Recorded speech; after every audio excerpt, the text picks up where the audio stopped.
알겠어요. 이제 이해됐다. 자, 여러분들은 한 명 깨달음의 멘트를 보고 계십니다. 진짜 연말정산을 아예 몰라서 그래요.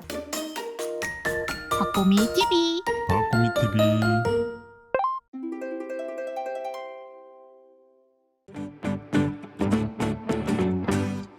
안녕하세요, 박구미입니다. 오늘은 연말정산 미리 보기 서비스를 함께 살펴보는 시간을 준비했습니다. 연말정산 미리 보기라고 하는 거는요, 우리가 1년 동안 여러 가지 경제활동을 하다 보면 그런 것들이 다 집계가 되잖아요. 그런 걸로 내년에 연말정산을 하게 되는데, 연말정산 미리 보기라는 건 이 서비스의 이름이거든요. 11월 중순쯤에 열려가지고 이제 12월까지 쭉 보실 수 있는 서비스인데요. 홈택스에 들어가면 올해 1월 1일부터 9월까지 쓴 나의 소비 내역이나 뭐 연금저축 넣었던 내역들이 불러올 수 있는 것들은 다 불러와집니다. 그러면 그 내용들을 보면서 10월, 11월, 12월 이렇게 3달 동안은 어느 정도 추정을 해가지고 올해 연말정산 내가 다 챙겨갈 수 있는지를 미리 한번 테스트해 볼 수 있는 그런 서비스입니다. 그래서 깻님 걸로 들어가가지고요, 함께 살펴보는 시간을 가져보겠습니다. 깻님 안녕하세요. 안녕하세요. 네, 깻님이 궁금해서 물어본 건데 이럴 거면 그냥 영상을 찍자 라고 해가지고 지금 찍고 있습니다. 저 아직 연말정산 하나도 모르거든요. 어떻게 하는지도 몰라요. 그렇죠. 사실 제대로 안 해봤잖아. 아까 간소화예요? 이게 물어봤잖아요. 간소화가 아니라, 간소화라는 건 해가 바뀌면 1년 동안 나의 내용들을 홈택스에서 모아준 걸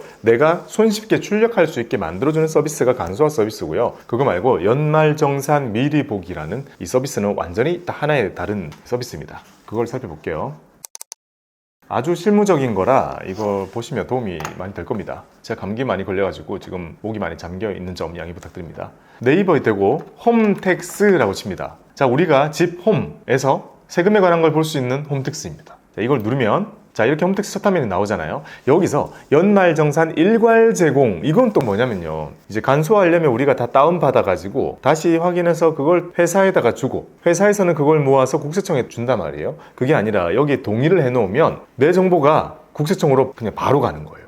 이거는 그래서 전체적으로 회사 차원에서 동의를 하냐 안 하냐 하게 됩니다, 선택을. 그러면 해놓는 게 좋은 거 아니에요?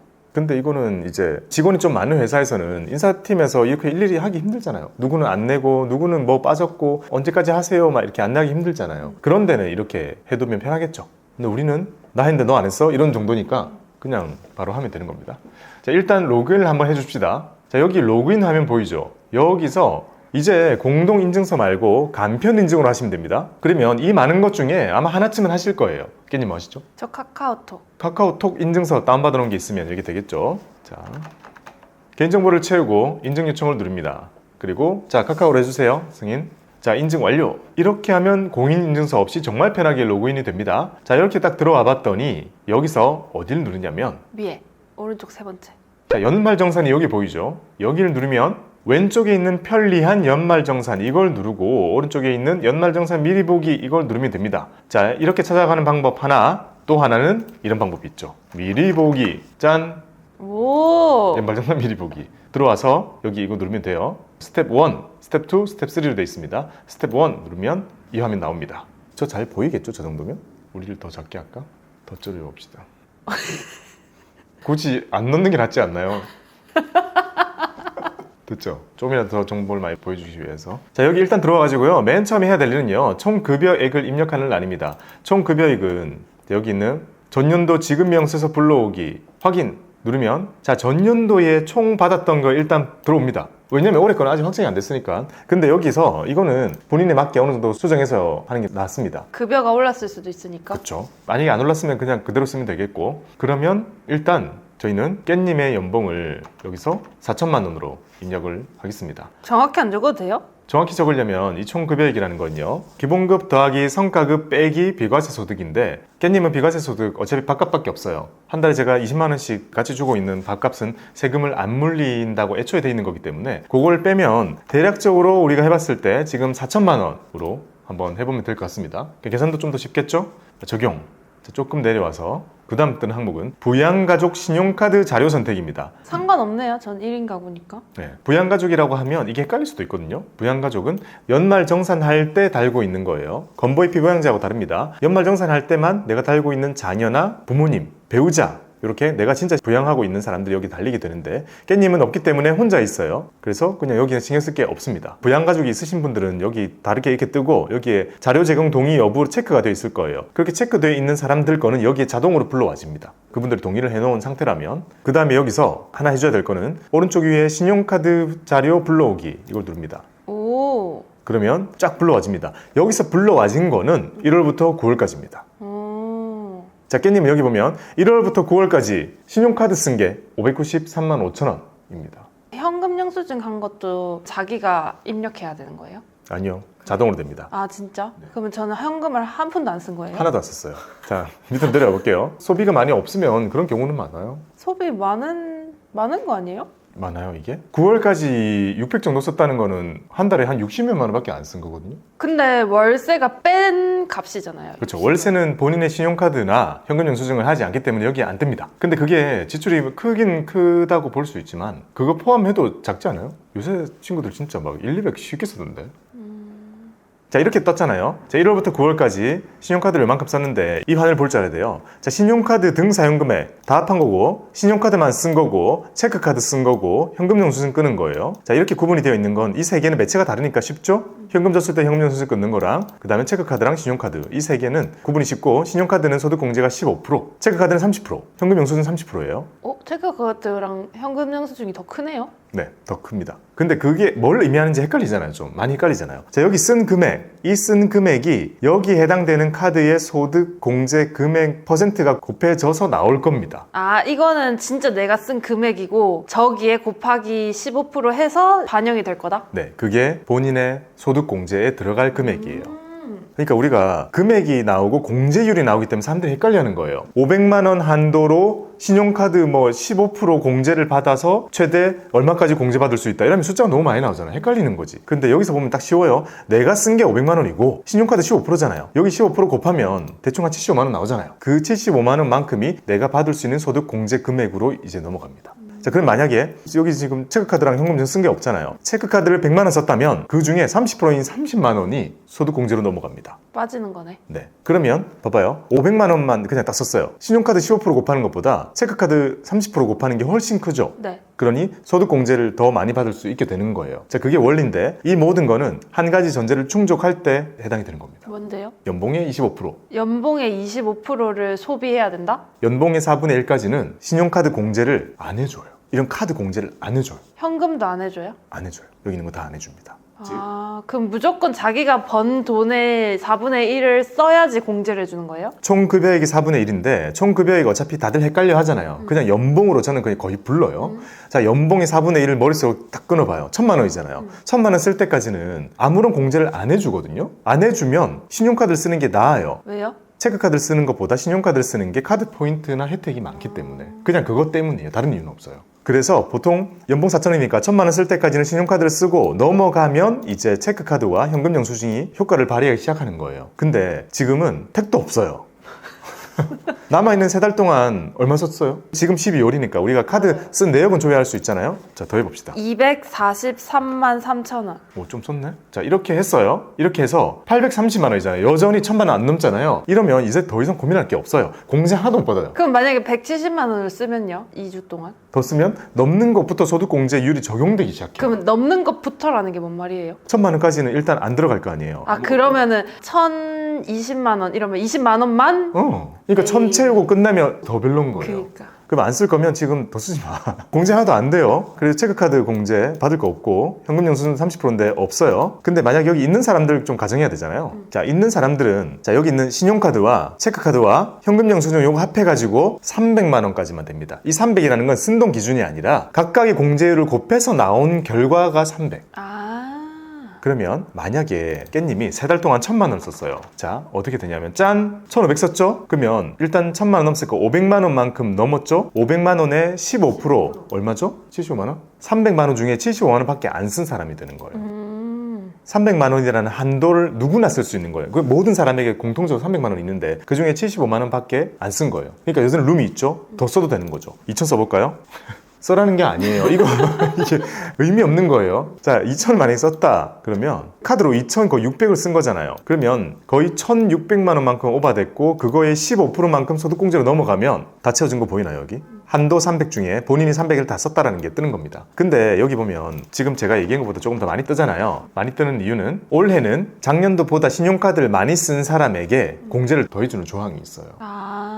그래서 여기가 더 늘어난 거예요. 여기서 계산해 보면 되는 거예요. 이 계산 따로 할 필요 없이 내가 만약에 남아있는 동안 1,000만 원을 더 쓴다면 나는 300 중에 거의 176만 원을 쓸 수 있어요. 자, 원래대로 돌아왔습니다. 즉 이렇게 봤을 때는 힘듭니다. 뭐가요? 어차피 1,000 안 넘잖아요. 넘어봤자 뭐 조금 넘어서 거기에 15% 해봤자잖아요. 네. 그래서 이게 극단적으로 나뉠 거예요. 이렇게 소비가 적은 사람들은 이게 못 채워서 아예 못 받게 될 거고, 많이 쓰는 사람들은요 신용카드만으로 이미 여기 300이 차요. 그러면 체크카드 뭐 현금 영수증 이런 거 신경 안 써도 되는 거예요. 그리고 여기서 소비가 많다고 하는 건 이제 깻님이 조금 더 나아가서 뭐 가족이 생기고 배우자가 생기고 이런저런 지출이 자연스럽게 늘어날 거란 말이에요. 나중에 나는 알뜰하게 산 것 같지만 1년 동안 쓴 나의 카드 내역 보면 이 금액이 상당하단 말이에요. 그리고 여기는 그냥 300이 차 있을 겁니다. 그러니 그런 사람들은 굳이 머리 써서 체크카드를 더 써야지, 현금영수 더 써야지 라는 게 별로 의미가 없습니다. 왜냐? 요거 세 개 다 합한 게 300이에요. 그러니까 이제 만약에 누군가가 야, 연말정산 해야 되는데 너 카드 얼마 써? 1년에 한 2,000 쓰죠? 이러면 그러면 남아있는 기간 동안 그 사람이 카드를 더 쓴다고 공제가 안 돼요. 이 사실을 너무 몰라. 카드 막 1,000만 원씩 긁으면 다 해결되는 줄 알거든요. 절대 안 그래요. 왜냐면 이게 다 차 있잖아요. 300밖에 안 돼요. 300을 받기 위해서 써야 되는 금액이 좀 높을 뿐이지 내 연봉의 4분의 1 넘어서 써야 되잖아요. 근데 이거를 받기 시작하면 이거는 금방 찬단 말이에요. 자, 그러면 이걸 다 찼으면 내가 카드를 아무리 써도 300만 원 밖에 소득공제 혜택을 못 받았어요. 그럼 내가 아직 연봉이 지금 소득공제로 줄여가야 될 게 엄청 많은데 한 달치밖에 못 주는 거잖아요, 거의. 그 다음에 할 수 있는 게 뭐냐면 바로 여기 있는 문화생활과 전통시장과 대중교통이라는 여기 보이는 추가 공제 영역입니다. 추가 공제는 말 그대로요, 추가로 공제해 주겠다. 도서, 공연, 영화, 신문, 박물관, 미술관, 이거 문화생활이라고 부를게요. 문화생활은 어떤 걸로 하든 30%, 전통시장은 40%, 대중교통은 40% 공제를 해줍니다. 그거는 심지어 신용카드로 긁었다고 해도 따로 공제를 30% 해주겠다. 신용카드 공제 안 해주고. 그러면 저는 추가 공제는 받을 수 있는 거예요? 근데 왜 0이 떠요? 추가 공제 못 받아요. 추가 공제도 못 받아요? 네. 왜요? 이걸 찬 사람이 받는 게 추가 공제니까. 근데 그러면은 혜택 못 받네? 봐요. 깻님이 신용카드를 500만 원 정도를 썼는데 그 쓴 것 중에 도서, 공연, 박물관, 미술관, 영화 여기에 쓴 거는 이렇게 따로 발라져 나온단 말이에요. 이게 신용카드 따로 돼 있잖아요. 그러니까 얘는 15%가 아니라 30%를 해줘요. 소득공제를. 그게 추가 공제가 여기에 이렇게 항목이 있는데 추가로 더 해주는 게 300입니다. 그러면 이거 합하면 얼마죠? 600이에요. 자, 이것도 연봉 기준이 있어요. 또 연봉 7,000 기준이에요. 우리나라에서 7,000 연봉 안 넘는 사람은 신용카드 300, 추가 공제 300, 600만큼 채울 수 있는 거예요. 그러니 연봉 7,000 안 되시는 분이라면 요거 조회해가지고 아마 이거는 좀 차 있을 거고 많은 경우에 이게 비어있거나 할 거 아니에요. 그러면 좀 더 채우면 600까지 채울 수 있어요. 전통시장 가서 물건 사고 바로 연말에 그 다음에 책 좀 사놓고 박물관 가고 영화 보고. 참고로 영화 이거 들어간 지 얼마 안 됐어요. 1년밖에 안 됐습니다. 원래 영화가 문화생활 빠져 있었어요. 근데 지금은 소득공제 된단 말이에요. 그러니 연말에 이거 채우면 이것도 사람마다 채울 수 있는 금액이 달라지겠죠? 요거 합해가지고 나의 신용카드 사용에 대한 금액이 다 정해지게 됩니다. 근데 저걸 채우기 위해서 소비하는 게 맞는 거예요? 아니요.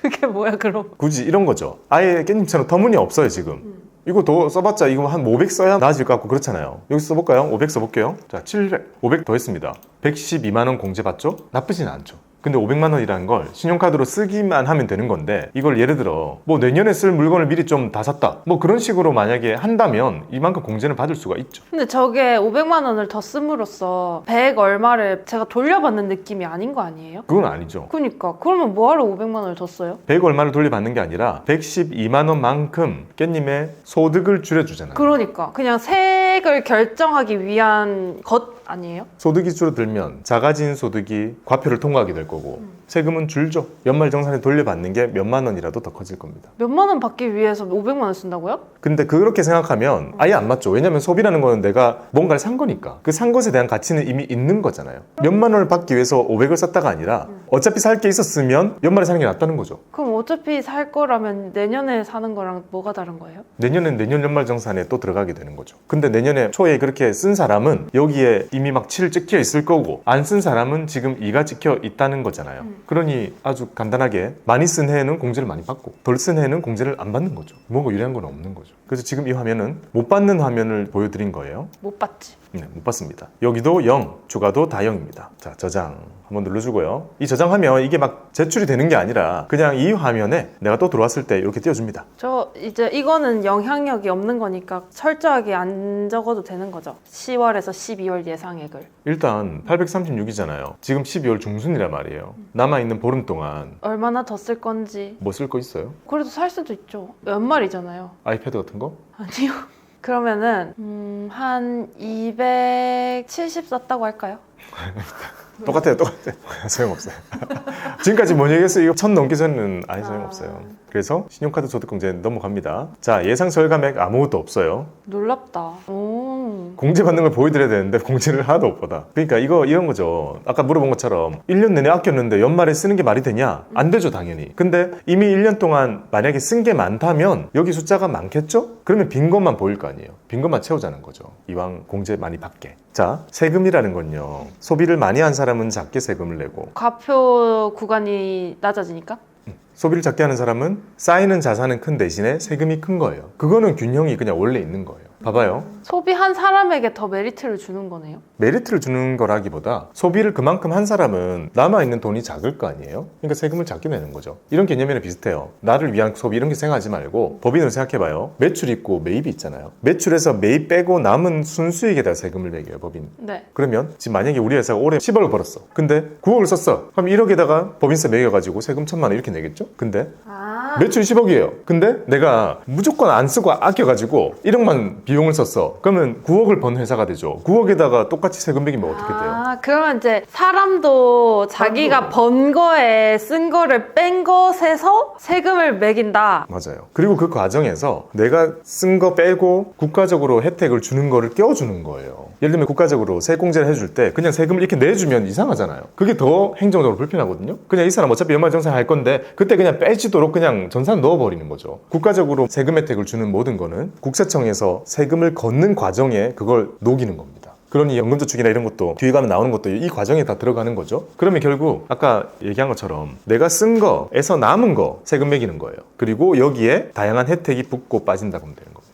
그럼 이 사람은 작게 쓴 사람이죠. 네. 세금이 많이 나오겠죠. 왜냐? 공제 받는 게 없으니까. 네. 근데 많이 쓴 사람은 쓴 게 많으니까 여기 차는 것도 많을 거고 공제를 많이 받죠. 그러면 세금을 적게 매기긴 하겠는데 그 세금을 적게 매기게 하기 위해서 소비를 많이 한다? 그게 맞아요? 그러니까 그건 바뀐 거라니까요. 다시 아까 매출 10억이 있어. 1억 쓴 회사와 9억 쓴 회사가 있어요. 그럼 세금 누가 많이 내요? 1억 쓴 데가. 그럼 1억 쓴 회사가 세금을 많이 냈어요. 1월 1일이 됐어요. 1월 1일부터 올해는 세금을 많이 내지 않도록 하기 위해서 비용을 좀 쓰고 세금을 좀 작게 내고 이 비용을 씀으로 인해서 차라리 장비도 늘리고 회사의 복지도 늘리고 그냥 회사를 성장하는 데 재투자하겠어 라는 의사결정을 하는 거랑 똑같은 거예요. 깻님은 아꼈기 때문에 완전히 똑같은 급여를 받는 사람들보다 세금 많이 내게 됩니다. 그러면 적정하게 써서 평균치로 가는 게 낫네? 근데 그걸 예상하고 맞추기는 사실 어렵고 어렵죠. 사람마다 패턴이 너무 다르기 때문에 아까 말씀드린 것처럼 깻님은 터무니없이 모자란데 이거 그냥 넘치는 사람들도 많아요. 그러니까 너무 심하게 넘치지 않고 적당히 넘기는 게 좋은 거 아니에요? 그렇죠. 만약에 세금을 A랑 B가 똑같이 내는데 소비 패턴이 아낀 사람이랑 적당히 좀 더 쓴 적당히가 사람이랑 제일 좋죠. 그러니까 봐봐요. 너무 많이 써도 어느 순간 밑에 있는 공제한도 다 차면 더 못 받잖아요. 그러니까 그걸 넘도록 펑펑 쓰는 사람은 혜택이 하나도 없는 거예요. 그러니까 어찌 보면 깻님을 그냥 이 홈택스의 이 연말정산의 과정에 억지로 역산해서 끼워 맞추면 깻님은 1년에 한 2천 정도를 만약에 썼다면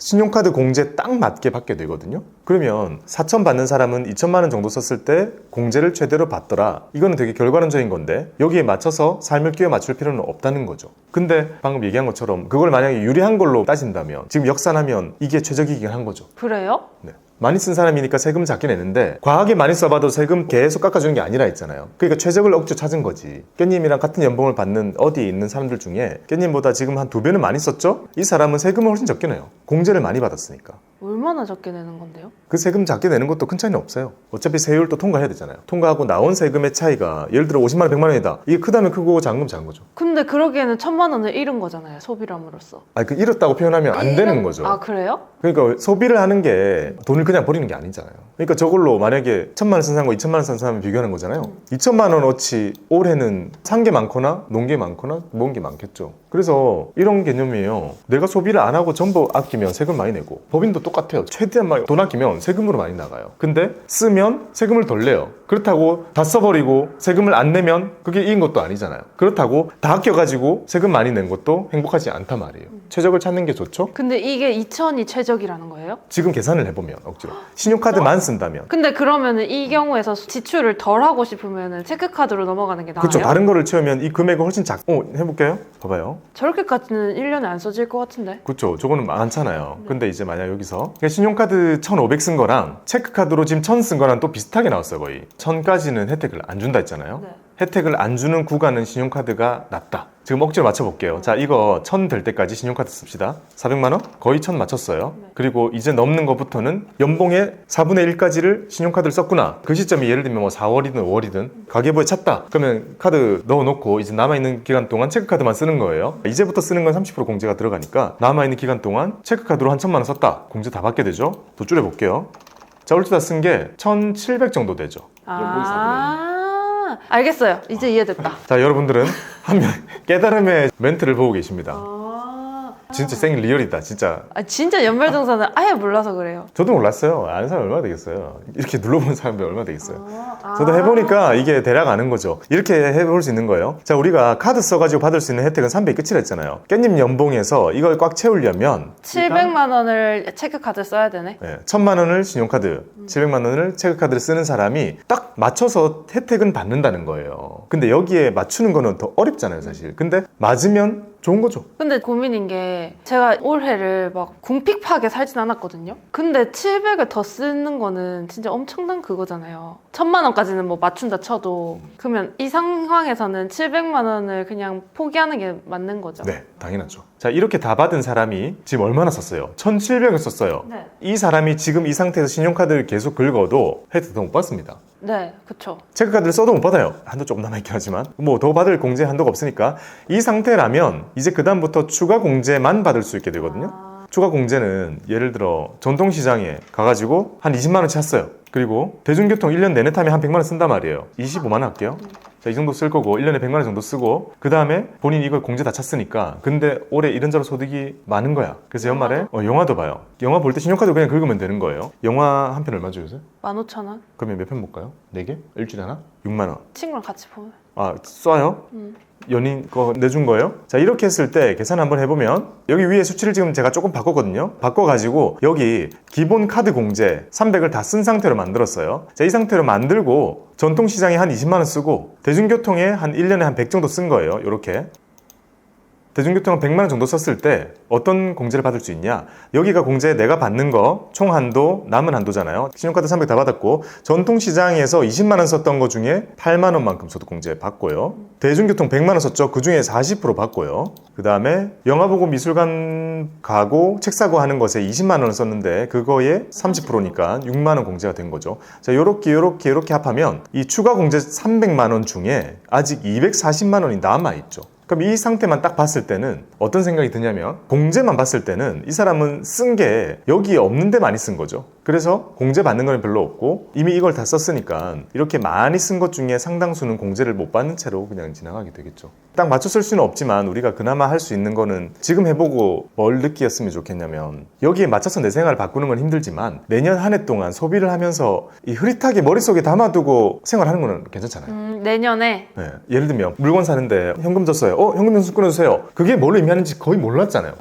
현금 영수증을 써야지 연말에 30% 소득 공제 받지. 왜냐? 올해는 내가 연봉 4천이지만 1,000만 원은 쓸 것 같으니까. 자, 이게 1번 생각이고 또 하나는 친구가 영화 보자 했을 때 영화 보자 내 카드로 긁을게. 돈을 나한테 다 보내라? 근데 공제 받잖아요. 그러면 무조건 내가 카드 많이 끌어야겠다. 그렇죠. 그리고 여기 보면 박물관, 미술관 이런 것도 평소 때 안 가더라도 내년에는 이제 계획을 세워서 틈틈이 갈 때마다 그냥 생각하는 거죠. 오늘 여기 10만 원 썼으니까 공제 받구나. 30%. 신용카드를 긁기만 하면 다 잡히는 거니까. 그 다음에 전통시장 지나가다가 여기 물건 하나 살까? 카드로 하거나 아니면 상품권으로 사면 되거든요. 그러면 정통시장 상품권 살 때 이미 또 공제 들어가요. 그래서 이런 것도 할 수 있죠. 예를 들면 연말에 전통시장 상품권을 미리 결제해놓고 내일은 좀 써도 되는 거고, 얼마든지 유도리 부를 수 있죠. 대중교통 쓰는 것도 1년에 얼추 한 100만 원씩 쓰잖아요. 1년에. 그런 것도 40% 공제 받겠구나 라는 거를 알고 쓰는 사람이랑 다를 거라 생각하고, 안다면 요게 이제 잘하면 600까지 채울 수 있게 되겠죠. 600까지 채우면 내 연봉이 4천이잖아요 지금. 그중에 600 줄이는 거면 진짜 많이 줄어드는 거죠. 그리고 연봉이 그만큼 줄어드는 만큼 나중에 세금을 줄 테니까. 자, 그리고 또 하나 드릴 수 있는 말씀은 연봉 7천 기준으로 카드 공제가 나뉘거든요. 자, 지금 여기 보면 신용카드로 받을 수 있는 기본이 300, 추가가 300이잖아요. 연봉이 7천 넘는 사람은 기본이 200, 추가가 250 줄어요. 둘 다 줄어요. 많이 버는 사람한테는 세금을 그래도 많이 떼겠다는 거네요. 봐봐요. 지금 연봉이 7천 이상이면 지금 많이 높잖아요. 많이 높은데 신용카드 공제는 더 낮아져요. 그러니까 그렇게 소득이 많은 사람이 이거 다 채워도 세금이 별로 안 줄어져요. 그러니까 세금 줄일 수 있는 그 여지 같은 것도요, 연봉이 너무 높아지면 아예 소용이 별로 없어집니다. 하지만 지금 사실 연봉은 아마 이렇게까지 하지 않아도 결정세액 거의 0으로 갈 거예요. 근데 이제 조금 더 지나서 대리과장 되거나 이렇게 하면 여기에 따라서 많이 갈리게 되겠죠. 그러고 이제 작년보다 더 많이 쓰면 100을 더 공제해 주는 거예요? 지금 이런 거는 이제 경기가 좀 안 좋고 해서 일시적으로 있는 것 같긴 한데, 본인이 작년에 쓴 것보다 더 많이 해주면 그 부분에 대해서 소득공제 추가를 해주는 게 있어요. 그러니까 이 미리 보기 화면에도 그렇게 만들어져 있는 거죠. 계속 해마다 세법이 바뀌니까 바뀌는 대로 이 화면도 그때그때 바뀔 겁니다. 왜냐, 여기 영화도 추가됐거든요. 없었어요.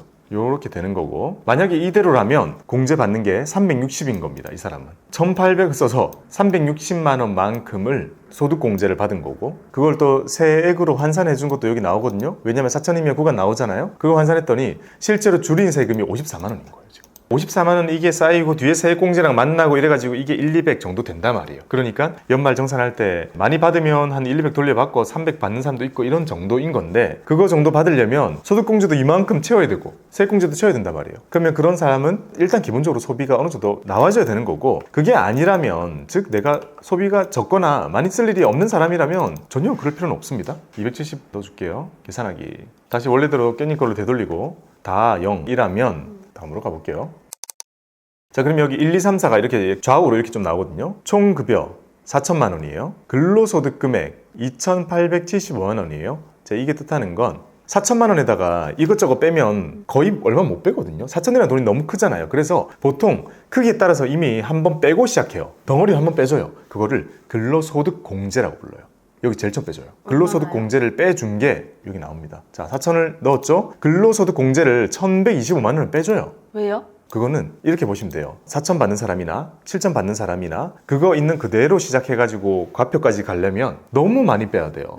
그렇게 하게 되면 아무도 세금을 못 줄여요. 그러니 세금 구간별로 일단 확 줄여놓고 그때부터 시작한다는 의미예요. 크기에 맞게 각자 줄여주는 건 다르지만 확 줄여놓고 시작을 하는 거예요. 그 줄여주는 게 근로소득 공제이고, 근로소득 공제를 1,125만 원을 해줘요. 모든 4천 받는 사람들은 일단 세금 계산할 때는 4천에서 1,125만 원 빼고 시작하는 거예요. 그래서 2,875만 원에서 시작한다고 보면 되는 거죠. 그리고 2,875만 원에서 소득 공제를 빼요. 그러면 나오는 게 과표가 됩니다. 근데 뭐가 빠졌나 보네요? 뭐요? 2,800에서 2,600이 됐으면? 소득 공제를 받은 거죠. 쬐끔. 아까는 우리가 신용카드만 확인한 거고, 신용카드 말고 받은 거죠. 아, 이건 결론이구나. 결론이 먼저 나오고 있습니다. 깻님 보니까 밑에 수정을 좀 해야겠지만, 아무튼 이것만 보면 소득 공제를 받았는데 쬐끔 줄었어요. 그래서 2,687이 됐죠. 이제 여기서 세율이 곱해져서 세금이 나옵니다. 세금이 270? 277. 즉 4천 내는 사람은 공제 거의 안 받으면 한 277만 원을 1년에 내야 되는 세금인 거예요. 그러면 아무런 준비를 하지 않으면은 2월달 월급 없네요? 한 달치 월급 내는 거예요, 거의. 진짜. 그거 알아요? 우리가 1년 기준으로 볼 때 평균적으로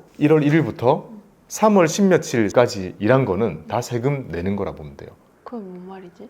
깻님이 지금 연봉 4천이잖아요. 세금 얼마나 냈는지 잘 모르겠죠. 그거를 그냥 아주 쉽게 알 수 있는 방법은 3월 28일까지 일한 거는 다 세금이라고요. 1월달에 일하고 월급을 받쳐. 2월까지 일해요. 월급 받쳐. 3월 말까지 일한 거 받쳐. 그 다음부터는 다 내 돈 이렇게 생각하면 된다고요. 아, 3개월 동안의 월급은 세금이라고요?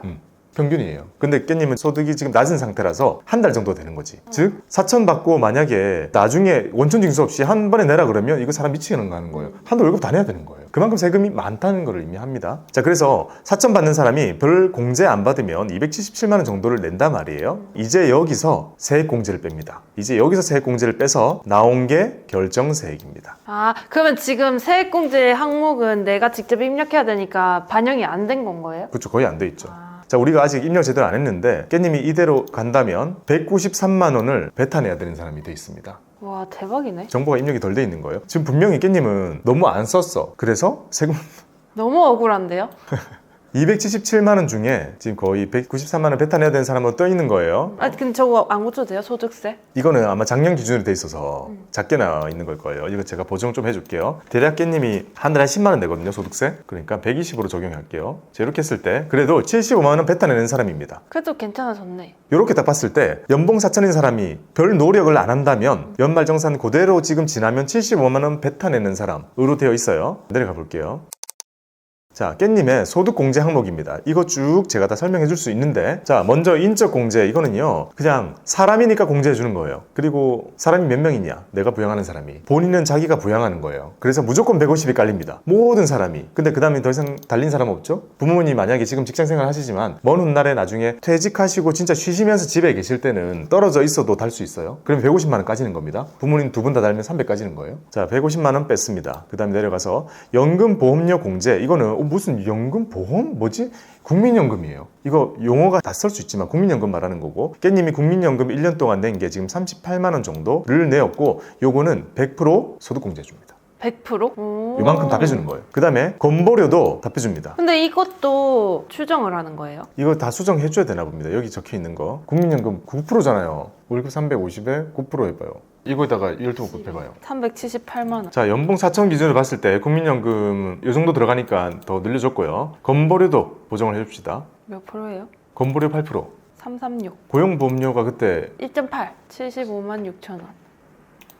자, 이렇게 보정을 해줬습니다. 달라지겠네? 지금 보정을 좀 해줬는데요. 연금보험료는 국민연금이에요. 국민연금 깻님이 1년 동안 낸 거 전부 다 낸 거 그거 다 대보면 이 정도가 나오는데 공제금액 그대로 들어있죠. 낸 만큼 다 해줍니다. 오. 국민연금 많이 내는 게 억울할 수 있지만 국민연금 내는 만큼 세금은 줄어드는 거예요. 그 다음에 건보료도 낸 만큼 다 해줘요. 자, 여기 금액 상당히 크죠. 즉 여기에 대한 지출이 원래 많잖아요. 이건 9% 8%니까 이거 여기에 대해서 많은 걸 내고 있는 만큼은 일단 소득공제 다 해줍니다. 그럼 위에 최종 결과 달라졌겠네요? 달라졌겠네요. 그 다음 밑에 주택자금이 있는데요. 여기는 소득공제 항목이잖아요. 자, 주택 관련된 자금 중에 소득공제 항목도 있고 세액공제 항목이 있어요. 중요한 거 먼저 말씀드리면 세액공제 항목에는 깻님님이 월세가 들어있어요. 깻님님은 세액공제예요. 근데 주변에 있는 아주 많은 사람들이 전세에 살고 있고 또는 집을 사가지고 모기지를 갖고 있죠. 그런 분들은 다 여기입니다. 그러니까 월세만 세액공제고 나머지는 소득공제다 이렇게 기억하면 되고, 자, 여기 있는 항목 이런 거 보면 주택 임차 차입금, 이거는 전세자금 대출이에요. 전세로 들어갈 때 우리가 한 번에 큰 목돈 내야 됩니다. 그거 부모님이 뭐 지원해 주시면 상관없는데 은행에 내가 들어갈 집을 담보 맡겨가지고 하잖아요. 그러니까 그 돈 받으면 목돈 넣게 되고 이 돈 이제 한번 빌리고 나면 매달 갚을 거 아니에요. 매달 갚을 때 원리금을 갚게 되거든요. 원금과 이자를 합한 거, 자, 이거 소득공제됩니다.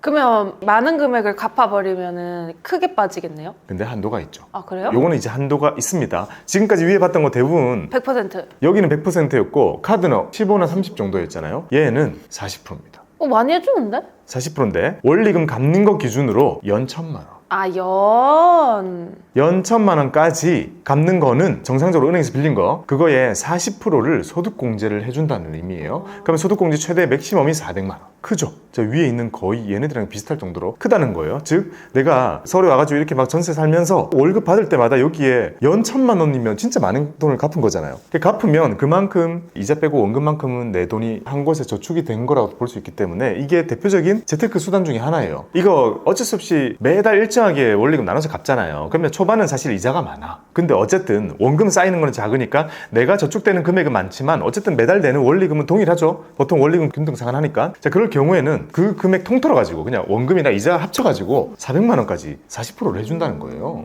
많이 되죠? 큰 항목이에요. 자, 그 다음은 여기 보면 장기주택 저당 차입금 이자 상환액. 자, 어렵지만 이거는 집 살 때 돈 빌린 거 모기지. 전세자금 대출이랑 다르게 모기지는요, 빌릴 때 제 주변에 보면 거의 15년 20년 기본이에요. 많이 빌리니까. 근데 이게 6억짜리 집을 넘지 않는 거를 빌려야 되고 위에 거 이거는 4억인가 이런 요건들이 다 있어요. 근데 그런 걸 어쨌든 나중에 알아보시고 집 살 때 이제 몇 억을 빌렸어요. 몇 억을 빌리면 이제 갚을 때 이자만 갚는 사람도 은근히 있고, 또는 이자 원금 같이 갚는데 어쨌든 이자 부분이 상당히 크죠. 너무 길게 빌리기 때문에. 그래서 이런 사람들은 이자는 소득공제 해줍니다.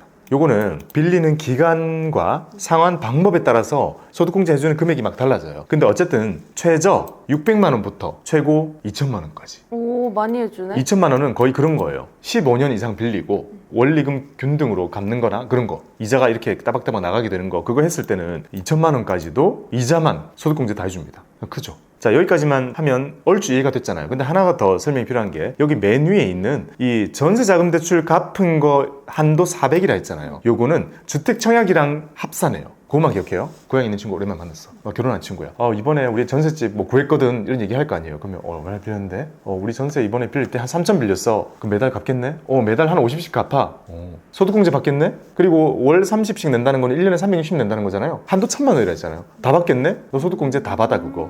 이렇게 얘기하면 되는 거고. 자, 만약에 월 1,000만 원을 월로 환산하면 83만 원이에요. 근데 누군가가 야, 나 전세자금 대출 받아가지고 나 매달 200씩 그냥 갚고 있다 이러면 그거 소득공제 못 받는 거예요. 월 기준으로 83만 원 넘으면 못 받는 거예요. 그러니까 야, 그거 너 미리 갚지 말고 83만 원까지만 갚아. 그래야 소득공제 풀로 받는다. 1년에 1,000만 원 딱 그거 갚으면 400만 원까지 받을 수 있다. 이것도 되게 계산해서 해야겠다. 이거는 계산하면 좋죠. 자, 이게 여기에 항목이에요. 그 다음에 내려오면 그 밖의 소득공제입니다. 이런저런 항목들이 있는데 여기에는 사실 크게 중요한 건 없어요. 근데 한 번씩 찍고 넘어가 보면 개인연금저축이네요. 우와, 우리가 좋아하는 연금저축이다. 함정이 있습니다. 소득공제잖아요. 우리가 아는 연금저축은 뭐 받는 거죠? 세액공제. 세액공제잖아요. 왜 소득공제 있냐면 얘는 개인연금저축이라 부릅니다. 이거는 구개인연금을 말합니다. 2000년 이전에 가입한 거. 이때는 소득공제를 해줬어요. 제가 항상 그런 얘기하죠. 보통 정책이 바뀌어도 소급을 잘 하지 않아요. 왜냐면 옛날에 가입할 때 자기가 하고 싶었던 혜택이 있을 거 아니에요. 그거는 지켜주면서 바뀌는 게 많단 말이에요. 대표적으로 구개인연금은 이때 소득공제가 가능했던 연금저축이었어요.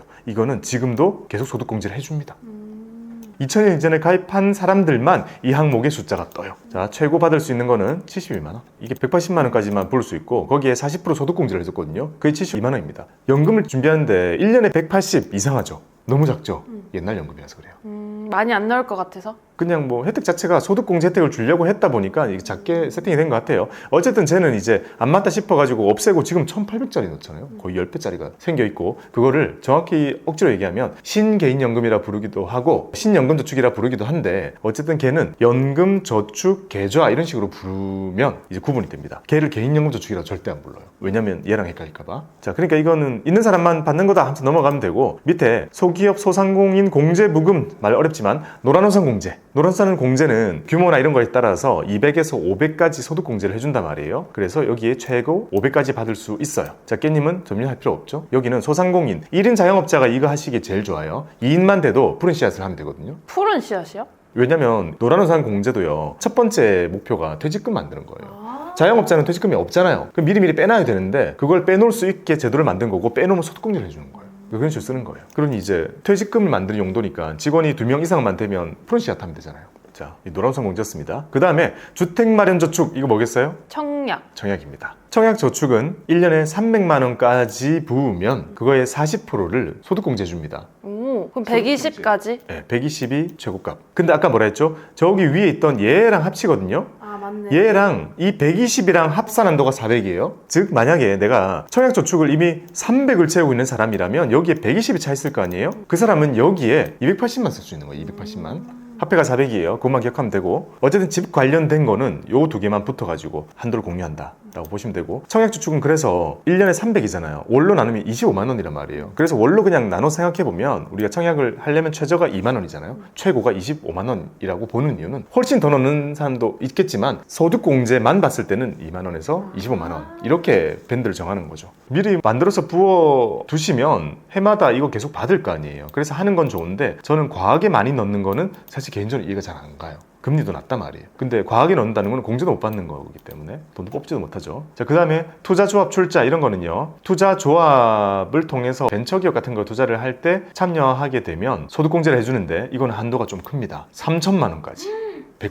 진짜 세죠. 그리고 심지어 투자를 하고, 자 근데 이게 말이 벤처 투자지, 벤처 투자를 우리가 실제로 할 수 있는 기회를 주변에서 거의 찾기가 힘들어요. 근데 어쨌든 그런 기회가 생겨서 벤처에 나의 투자금이 들어갔다 그러면 경제적으로 이점이 되게 많기 때문에 소득공제를 정말 통크게 줍니다. 3천까지는 100% 해주고 5천까지는 70%, 5천 넘어도 30%가 해줍니다. 그러면 이 벤처 투자한다는 게 뭔가 조합을 해서 투자를 해야 되는 거예요? 그거를 보통 전문적으로 해주는 회사들이 있고, 그게 아니라면 벤처기업 인증받아 있는 회사에 유상증자의 방식으로 투자하거나 아니면 창업 자금을 대면 됩니다. 예를 들면 이런 거죠. 우리가 1, 2천 투자할 수 있는 기회가 잘 생기는 영역은 아니잖아요. 근데 만약 엔젤이에요. 누군가 저 사업 아이템이 있어가지고 벤처 회사를 한번 해보고 싶습니다, 스타트업을 해보고 싶습니다 해가지고 너무 뭐 잘할 것 같아. 그래서 벤처 투자를 할 때 엔젤 투자를 해줘. 뭐 몇 억 해줄 거 아니에요. 그 금액을 이제 소득공제를 해주는 한도가 되게 큰 거죠. 많이 해줘야 그렇게 많이 할 거 아니에요, 돈 많은 사람들이. 그래서 대표적으로 이쪽은 소득이 아주 큰 사람들이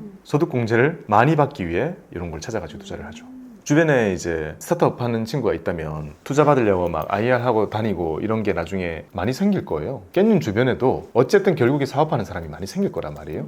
그런 사람들에게 차릴 때 투자할 수도 있고 나중에 뭐 유증할 수도 있는데, 그런 거는 잘 챙겨놨다가 왕창 받을 수 있습니다, 소득공제. 저도 이거 좀 많이 받아봤는데 정말 좋습니다. 신용카드 못 받고. 신용카드 아까 앞에 있었던 거 이만큼 썼는데 0 끝났죠? 그 다음 우리사주 조합출연금. 이거는 큰 회사 다니다 보면 이제 우리사주, 회사가 가지고 있는 우리사주 이 조합이 만들어져 있는데 거기에 이제 직원들이 돈 넣어가지고 우리사주 이렇게 배정받고 하거든요. 큰 회사에서 일어나는 일들인데 이거 많이 하면 좋죠. 우리사주 통해서 부자 되는 사람들이 진짜 많거든요. 대기업 다니는 특혜입니다. 자, 이거 할 때 돈을 이제 넣게 되면 그것도 소득공제를 해줍니다. 한도는 400만 원. 벤처기업일 경우에 본인 다니는 벤처기업인데 유증할 때 돈을 넣었다. 한도 1,500만 원.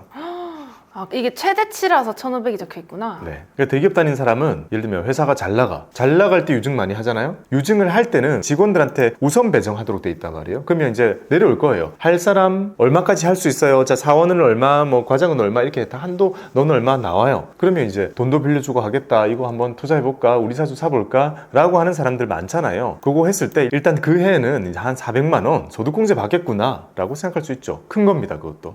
맞죠. 자, 그 다음은 장기 집합 투자 증권 저축. 너무 어렵죠? 줄여서 소장펀드입니다. 소득공제 장기펀드의 다른 말입니다. 자, 소장펀드는 옛날에 나왔다가 없어졌어요. 이거는 계좌에 1년에 600만 원까지 넣을 수 있고 40% 소득공제를 해줍니다. 600을 꽉 채운 사람은 240만 원만큼 소득공제를 받을 수가 있어요. 자, 이게 생겼다가 없어졌는데 지금 뭘로 부활을 했냐면 청년형 소장펀드로 부활했습니다. 밑에 보이죠? 청년형 장기집합투자증권저축. 자, 이거는 너무 인기가 없어서 모바일로 지원을 안 하거든요. 근데 깻님이 지금 지점 찾아가가지고 저 청년형 소장펀드 만들 거예요 라고 해가지고 계좌를 두고 펀드를 정해요. 그 펀드 그대로 변경이 안 돼요. 근데 어쨌든 그대로 3년에서 5년까지 부를 수 있거든요. 거기에 붙는 돈 기준으로 1년에 600까지 넣을 수 있고 40% 공제해줍니다. 똑같이 240. 요거 좋죠? 뭐 떠올라요? VIP 사면 돼요. 이거의 조건은 주식의 40% 이상 투자가 되는 펀드를 담아야 돼요. 아, 무조건. 그러면 그거 주식 100일 거 아니에요? 주식 100이죠. 그리고 그 펀드를 교체하지 않고 최대 이게 5년까지 끌고 가야 되는 단점이 있었단 말이에요. 근데 VIP 하면 딱 맞죠. 그러니까 깻님은 이제 모을 돈, 이거 한 달에 이제 맥시멈 50만 원인 거잖아요. 600까지 부를 수 있다고 했으니까. 그러니까 큰맘 먹고 새해부터 한 50만 원, 그래, 주식형 펀드로 적립해보자. 그냥 적립식 펀드 만들지 말고 요거 만들면 240만 원 공제해줍니다. 이거 너무 괜찮은 팁인데 강조를 너무 안 했던 것 같긴 해요. 인기가 너무 없어가지고 내년에 콘텐츠 한번 만들어 봅시다. 이거 근데 940만 원은 뭐죠? 지금 깻님이 받았던 총 공제. 그러면 총 급여에서 940이 빠지는 거예요? 그쵸. 거의 지금 돈 1,000만 원이 까진 거예요. 제가 아까 뭐라 했죠? 4천에서 시작하자마자 왕창 빼주고 시작했는데 왕창 빼주는 게 1,125만 원이었어요. 연봉 4천이라고 가정했을 때 일단 시작하면 1,125만 원 빼줬죠. 그럼 남아있는 게 한 2,800여만 원 됐는데 거기서 지금 거의 공제 별로 안 받았는데 기본적으로 낸 것만 가지고 거의 돈 좀 까지는 거예요. 아, 그래서 자, 이제 위로 올라가 볼게요. 밑에가 바뀌니까 위가 바뀌잖아요. 저 돌려받아요. 벌써 돌려받네. 근데 아직 끝나지 않았어요. 4천 받는 사람인데 시작하자마자 빼줘가지고 2,875에서 시작을 하는 거예요. 여기서 소득공제를 받았더니 거의 돈 1,000만 원 빠졌어요. 1,900까지 줄어들었습니다. 여기까지는 우리가 한 거고 다시 내려갑니다. 왜냐? 여기서 산출세액이 나왔어요. 일단 164만 원을 세금을 내야 되는 사람인데 이제 여기서 세액공제를 빼주게 됩니다. 164만 원. 여기서 과연 우리가 세액공제로 얼만큼 빼줄 수 있을지 이제 세액공제 해볼게요. 자, 164만 원에서 과연 세액공제를 우리가 얼마나 받아서 얘를 줄일 수 있을 것인가 내려가 보겠습니다. 밑에 내리면 이제 세액감면 세액공제가 있습니다. 세액감면은 여기 보면 중소기업 취업자에 대한 감면, 청년일 경우에 중소기업에 취업을 하면 90% 감면이 됩니다. 세액공제 200만 원 들어갔어요 지금. 세액공제가 200만 원이 들어갔다는 건 중소기업 취업자 세액 감면의 최대 혜택이 연 200이에요. 그걸 받게 되면 이제 다 해결됩니다 사실. 더 이상 받을 게 없어요, 그럼? 네. 왜냐면 아까 164만 원이었잖아요. 내는 세금이 164인데 지금 돌려받는 게 200이잖아요. 그러니 164 그냥 돌려받고 끝나는 거죠. 더 돌려받을 수는 없으니까. 자, 이것만 보면 이미 끝나는 건데 이거는 일단 너무 반칙이기 때문에 빼고 얘기해 볼게요. 자, 일단 근로소득 여기 또 있잖아요. 이게 뭐지 싶은데 아까 위에서 4천에서 1,125만 원 빼줄 때 근로소득 공제라고 있습니다. 제일 처음 빼주는 거라 했죠. 그걸 1,000만 원 넘게 뺐잖아요. 자, 여기 넘어오고 나서도요. 근로소득 세액 공제라 부르는 거예요. 근로소득 세액공제. 그냥 일단 여기서 까고 시작해줘요. 그 까는 것도 이제 정해져 있거든요, 요율이. 근데 깻님은 68만 4천 원이 이미 여기서 까줍니다. 자, 이렇게 하고 시작하는 거예요. 자, 자녀 한 명당 15만 원씩 세액공제 해주거든요. 없죠? 없죠. 내려갑니다. 연금 계좌. 있어요. 연금 계좌라고 부르는 게 신연금저축을 의미합니다. 자, 여기 깻님이 영예로 뜨는 이유는 뭐죠? 정말 9월달까지 넣은 거 나올 텐데 9월달까지도 안 넣었구나. 네, 저 11월에 넣었어요. 연말에 넣으면 미리 보기 할 때 안 뜨는 단점이 있구나. 아마 9월 때까지 넣은 게 있었다면 뜰 겁니다. 그러면 여기서 저 넣었어요. 확실히 넣을 거니까 연금저축 얼마 넣을 거예요? 확실히 넣었어요. 아, 넣었어요 이미? 네. 자, 600원 넣었죠. 우리 연금 컨텐츠 찍으면서. 그리고 밑에 봐봐요. 생겼죠. ISA 만기 이거 추가되는 거 3천만 원까지 부어지니까 3천만 원까지 넣으면 여기 또 300 된단 말이에요. 근데 일단 600 넣었어요. 적용. 600을 넣었으면 90만 원 돌려받습니다. 오. 세죠? 많이 셉니다. 자, 이제 넘어가서 특별세액공제. 이거는 보장성 보험료가 1년에 내가 내는 돈 기준으로 100만 원까지. 제가 테스트 삼아 넣어본 거예요. 보장성 보험에, 보장성 보험이라고 하는 거는요, 그런 거예요. 저축성 아닌 거. 예를 들면 사망보험, 질병보험, 상해보험 이런 거 있죠. 진짜 그 순수보험. 그것만 세액공제를 해줘요. 이거는 최대 한도가 100인데 100만 원 1년 동안 내면 12만 원까지 세액공제 해줍니다. 보험료 내는 거 요만큼 돌려받을 수 있다라고 볼 수 있는 거예요. 부모님이 내주시고 계신 거 있겠죠. 나중에 가지고 와야 되겠다. 가지고 와요. 그 다음, 자, 의료비. 의료비는 병원에 가서 돈을 내는데 예를 들어 큰 병이 걸렸어. 올해 내가 가지고 있는 돈을 엄청 목돈을 썼어요. 그 해는 너무 힘들 거 아니에요. 세금을 왕창 깎아주게 하기 위해서 의료비는 세액공제를 전액해 줍니다. 본인 거. 부양가족은 700만 원까지. 근데 조건이 하나 있어요. 의료비가 연봉의 3%를 넘어서는 것부터 해줍니다. 즉 4천이잖아요 지금 연봉. 그러니까 병원비가 120 이상 나오는 그 해에 진짜 많이 썼어, 한 500 썼어, 왕창 받을 수 있는 거예요. 그러니까 아픈 사람에게는 그만큼 빼주는 거예요. 부양가족과 이제 본인 한도가 다 제각 있어요. 자, 교육비. 교육비는 임의로 정하는 거예요? 아니요. 이 교육비는 뭐냐면 학비나 뭐 유치원, 어린이집 이런 국가기관 또는 평생교육원 이런 데 이렇게 공적인 곳에 내가 돈을 내고 교육을 했을 때 세액공제 해줍니다. 근데 이게 좀 커요. 본인은 전액입니다.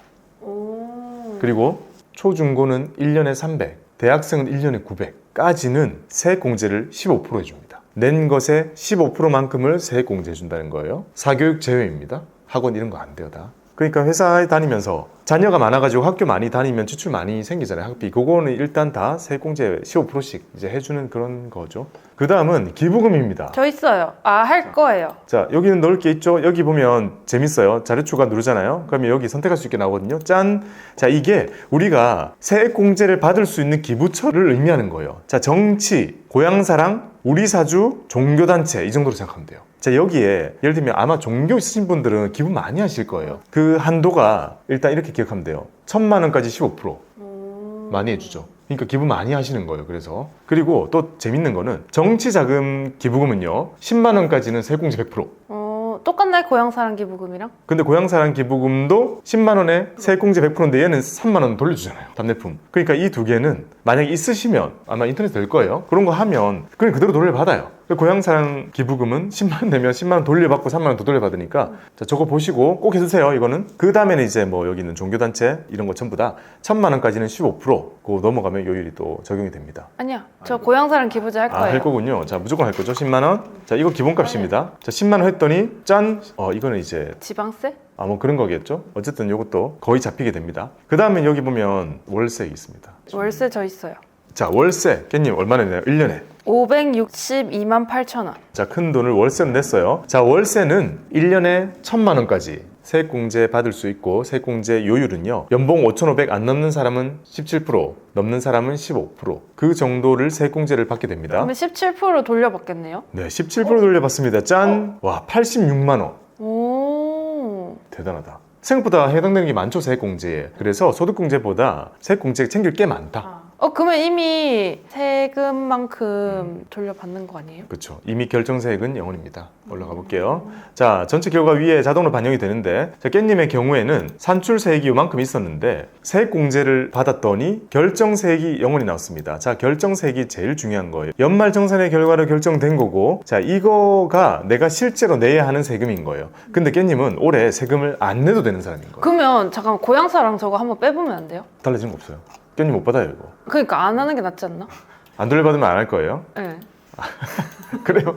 알았어요. 자, 똑같습니다. 이게 나오는 것도 없고 위도 달라지는 게 없어요. 0이죠. 이렇게 깻님은 올해 세금을 안 내도 되는 사람이에요. 근데 회사를 1년 동안 열심히 다니는 동안 제가 원천 징수를 했잖아요. 떼가지고 냈단 말이에요. 세전세후 다르잖아요. 그 중에 큰 걸 차지하는 게 바로 이제 소득세인데 제가 매달 10만 원 정도를 떼가지고 이미 내놨단 말이에요. 그래서 깻님은 내놓은 거 다 돌려받아요. 근데 저 164만 원이랑 120만 원을 돌려받는 게 무슨 관계가 있는 거죠? 아니, 산출세액은 세액공제 전이잖아요. 네. 그러니까 중요하지 않아요. 여기서 세액공제까지 한 결정세액이 중요한 겁니다. 산출세액은 세액공제하기 전에 일시적으로 나와 있는 세금. 내가 뭐 아무것도 안 했으면 저만큼 내야 된다는 거 아니에요? 네. 그러면 이제 세액 공제를 받아서 0이 됐다는 건데 내가 하지 않아도 될 세액 공제를 한 게 있는 거예요? 세액공제 항목 보면 자동으로 들어가는 항목들이 좀 있어요. 이거. 나머지는 없죠. 그러니까 만약에 깻님이 연금저축 없었다 해볼까요? 연금저축이 만약에 안 냈다. 그렇게 하기 싫어가지고 올해 그렇게 안 하려고 했는데 안 냈다. 세금 조금 내네. 안 해도 됐었네? 아닌가? 안 해도 됐었다는 결론이 나오나? 월세가 좀 셉니다. 깻님 지금. 월세가 세요? 이거 세액공제 지금 거의 100만 원이에요. 근데 뭔가 좀 아까운 느낌이 드냐 왜? 제 생각에 이렇게 없음에도 불구하고 월세가 좀 파워풀했고 연금저축은 올해 지나면 세액공제 안 받은 돈으로 다 떠있겠군요. 얼추. 이렇게 보면 어쨌든 결정세액이랑 기납부세액만 비교하면 돼요. 2,340원을 내야 되는 사람인데 사장이 이미 떼가지고 120을 내놨네? 다 돌려받습니다. 이게 결과입니다. 많이 돌려받겠네요, 올해. 그래요? 네. 그래서 원래 초년생이고 부양가족 없고 이럴 때 돌려받아요. 오, 괜찮은데? 이거 뽑을 수는 없는 거죠? 네, 뽑는 게 안 되더라고요. 자, 이대로 저장해 놓고 자, 스텝 3. 자, 이제 마지막 단계로 와보면 짠 이렇게 보면 추이가 나오니까 보기 편하죠. 자, 2021년도에는 깻님은 일을 안 하고 그냥 누워 있었군요. 그 다음에 2022년에는 일을 했는데 파트였어요. 그래서 1년 동안 소득이 이 정도였는데 92,000원 돌려받았어요. 작년에 이제 우리 회사 들어왔는데 3달밖에 일을 안 했죠. 그래가지고 또 24,000원 돌려받았어요. 이때도 연금저축 공제 하나도 못 받았습니다. 자, 올해는 풀타임으로 일한 첫 해가 된 거고 자, 이때도 결정세액이 여전히 0이기 때문에 낸 거 다 돌려받습니다. 이거는 근데 크게 달라지지 않을 것 같아서 깻님은 일단 올해 연말정산은 그냥 다 돌려받습니다. 고향사랑 해도 못 받을 거고 연금저축 해도 못 받을 건데 근데 놀랍네요. 그래도 작은 급여가 아닌데 그럼 저 나름 선방한 거 아니에요? 근데 딱히 노력으로 선방한 게 아니라 월세만 그냥 사니까 얼추 다 해결된 느낌이에요. 자, 이렇게 연말정산의 결과를 내봤습니다. 일단 연말정산 저도 해보면서 느낀 거는요. 여기서 크게 달라질 수 있는 항목과 아닌 게 있잖아요. 깻님은 일단 쭉 봤을 때 거의 달라질 여지가 이제 없는 것 같아요. 일단 이대로 그냥 나오겠구나. 확정! 자, 이렇게 여러분들도 카드 내역 정도만 좀 찾아보셔가지고요. 연말정산 미리 보기 서비스 한번 해보시면 남아있는 얼마 안 되는 기간 동안 연말정산 대응이 가능하실 거라는 생각이 들고 또 더 나아가서요. 내년에는 어차피 또 1년 동안 살아가지고 연말정산 해야 되잖아요. 한번 이렇게 해두기만 하면 한 해 동안 어떻게 살아야 될지 대략 감이 좀 오죠. 그리고 만약에 올해는 내가 이리저리 돈을 좀 많이 벌겠구나 싶으면 미리미리 연금저축 넣고 기부 같은 것도 계속 생각을 해야 될 거고 내가 할 수 있는 것들에 대해서 얼추 다 이렇게 볼 수 있으니까 큰 도움이 되는 것 같습니다. 연말정산 미리 보기 다들 해보시기 바랍니다. 마지막 느낀 점. 이제 제대로 풀타임으로 사실상 첫 직장. 자, 여기서 연말정산을 대하는 저 결과를 보고 어떤 걸 느꼈어요? 일단 연금저축을 해야 된다는 당위성이 전혀 나오지 않아서 지금 되게 위축되긴 했는데. 아, 그래요? 생각보다 소비를 꽤 해야지 소득공제를 받는 것에 좀 많이 놀랬고, 그 다음에 세액공제는 생각보다 받기 쉽겠구나, 준비를 한다면. 벼락치기 가능하잖아요. 몇 개는. 연말에 고향사랑 기부제 탁 하고 연금저축에 팍 하고 이러면 쑥쑥쑥 되는 거가 세액공제입니다. 그러니까 지금 만약에 뛰어보고 많이 나온다 싶으면 그럼 이제 대응해야죠. 그래서 마지막 느낀 점 맞아. 그리고 생각보다 이거 해보는 거 좀 재밌었어요. 뭐가 뭔지 하나도 몰랐는데 설명해주면서 들으니까 이제 저도 누군가에게 설명해줄 수 있을 것 같아요. 얼추 크게 훑는 게 중요해. 하나하나 들어가면 복잡하거든요. 조건이 다 따로 있단 말이에요. 연봉도 넣으면 안 되고 그런 걸 외워진 게 아니라 쭉 훑으면 아, 어디에 뭐 어떤 항목이 있었구나 라는 정도만 알면 여기 와서 나머지 찾아보면 되거든요. 그리고 뭔가 주변에 친구나 지인이나 누구 만났어요. 이러면 야, 연말정산 해야 된다는데 아, 그거 왜 하는 거야? 이러면 이제 설명 일단 해준 다음에 너 올해 신용카드 얼마나 썼어? 나 한 달에 한 100만 원 쓰지. 그래? 청약은 있어? 월세 살아? 전세자금 대출 받았어? 이런 얘기도 하고 전통시장 자주 가? 박물관 가? 영화? 이런 것도 가? 이런 거 물어보고 연금저축 있어? 이 모든 게 아는 사람이 물어볼 수 있는 그런 요소가 되겠죠. 결국 연말정산 정말 잘해가지고 드라마틱한 결과를 만들어내는 사람도 있어요. 만약에 대기업 다니는 사람들 막 연봉 7, 8천 되는 사람들 되게 많잖아요. 그분들은 이제 아까 보면 신용카드 더 줄어들잖아요. 그러면 세액공제 꽉 채워야 되거든요. 잘 채우면 돌려받는 돈이 막 3, 400 나옵니다. 그럼 월급 한 번 더 받는 셈이 되죠. 준비를 안 한 사람은 뱉어냅니다. 오히려 차이가 극명하게 벌어지는 게 그 즈음에 가면 온다는 거죠. 사실 이렇게 제대로 돌려보니까 초년생 입장에서는 연말정산이 그렇게 두렵진 않겠다 라는 생각이 드네요. 자, 오늘 영상은 여기서 마치도록 하겠습니다. 여러분들 연말정산 미래보기 한번 돌려보시고 이만큼 더 아껴가지고 내년에 성투하시기 바랍니다. 감사합니다. 감사합니다. 전세자금 대출.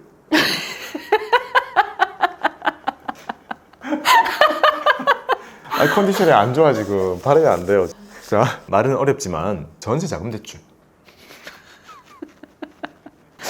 오케이. 봐봐요. 주택을 임차하기 위해서 방송사고야 이거. 알겠어. 피곤하다고요 지금. 알겠어. 빨리. 주택 임차 자입금. 웃기가 계속 웃기잖아. 참고 있자. 오케이. 아무 일 없었다. 안 웃으려고 하면 더 웃긴다.